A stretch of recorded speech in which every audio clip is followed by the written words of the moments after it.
Hey guys, welcome back to the channel. If you're new to the channel, welcome. Thank you so much for coming on this journey with me. In today's video, what we're gonna do is we're gonna take a quick peek at the A version of a song I'm co-writing for a kids animated television show, and that little snippet you heard up front was a B version of it. So we're working on 2 different versions. It could turn into 3 or 4 versions or 5, but it just all depends on what our deadline is and when we need to do that. So let's go ahead and take a look at that. Let's get started. All right, I think in order to give you a little bit of perspective of what's going on here, I want to let you hear a quick snippet of the A version, and then right after that, I'll put the B version of the track that you heard in the beginning of this video, and then we have that to kind of give us a perspective on this whole process. So let's do that real fast. Here we go.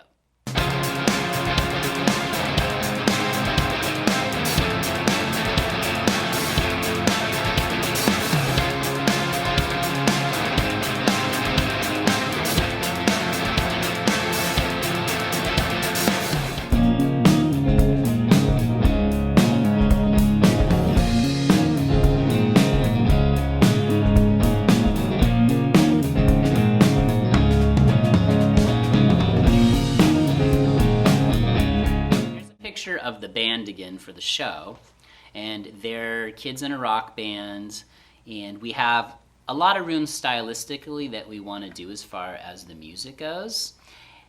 In the first version we kind of did more of an alternative rock kind of thing, or I don't know how, it's weird how the human ear perceives music, because you might have heard it and some bands immediately pop into your head, because that's what we do, is we hear something, or as artists when we're singing, we think of bands we know and we kind of affix it to that.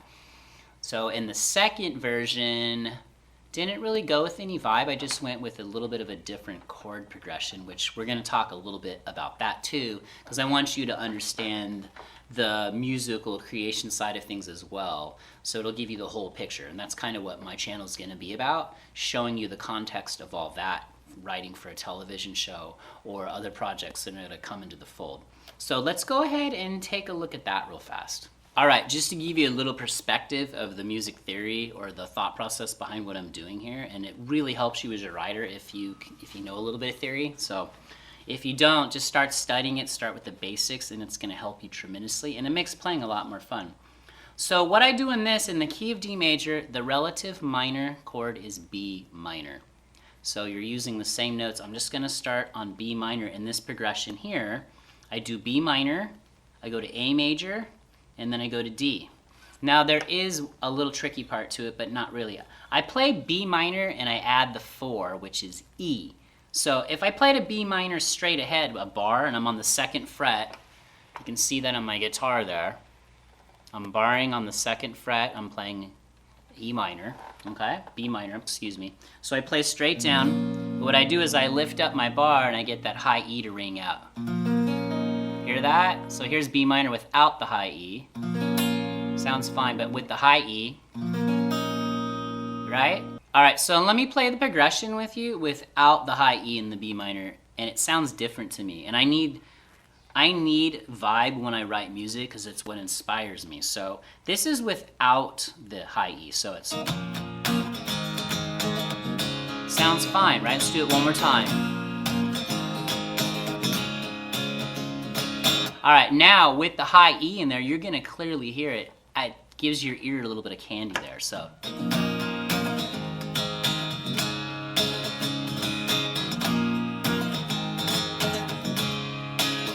Okay, and what's cool about that is that's gonna help you if you're trying to hum a vocal part or find some kind of vocal phrasing, and a lot of times that can like make the song as simple as it sounds. So let me kind of show you too what you need to do. You need to take your chord progression, and even if you're not a singer, don't worry about it.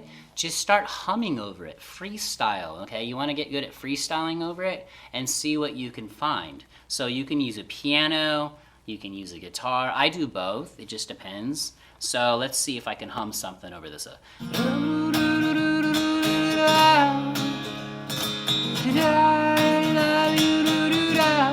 And I can clearly tell that that high E, that one high E, is dictating a lot of where my vocal's going. So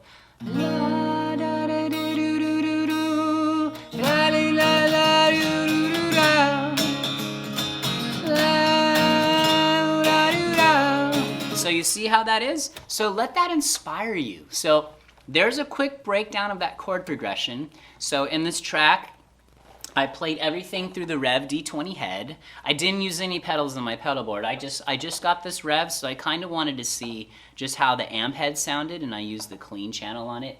Sounded really good. It sat in the track like so easily with no processing. And then I ran it straight in through the Apollo into Logic. And you did hear a little keyboard part in there too, so I like to grab my little MIDI keyboard, hook it up real quick. And this is an amazing songwriting tool as well. So a lot of times, you know, if you get stuck on guitar, grab a keyboard. And if you're not a keyboard player, just get yourself one of these cheap MIDI keyboards and start teaching yourself the basics. You know, that's why the theory is so important too, because, you know, you want to start learning your triads, your major chords, your minor chords. You need to know how those are constructed. So without skipping a beat, I know in my sleep that a D major chord is D, F sharp, A, you know, and I know a D minor chord is D, F, A, and I know how that's made. So you definitely want to take that and use it to help you in this process. And especially for me, writing for a television show, if I'm under the gun and they need something quick for me, I can give them an A and B version. I can give them an A, B, C, and D version really, really fast. All right, so you want to take all your tools and put them together and do that. Hopefully that makes sense. All right, everyone, thank you so much for coming and checking out this video. Stick with this because it's gonna be a fascinating journey to see how the show's not actually on the air yet, but it's coming, it's under development. So I think it's gonna be really cool for you, the viewer, to see how this whole process is done. And in the end, we want to inspire you to be creators too and figure out your own ideas and go out in the world and let nothing or nobody stop you. All right, so if you're not a subscriber, please hit that subscribe button. Click the little bell, ding, and that will notify you when new videos come out. All right, so I'm gonna tell you what I always tell you. Go out, create, be amazing. Peace.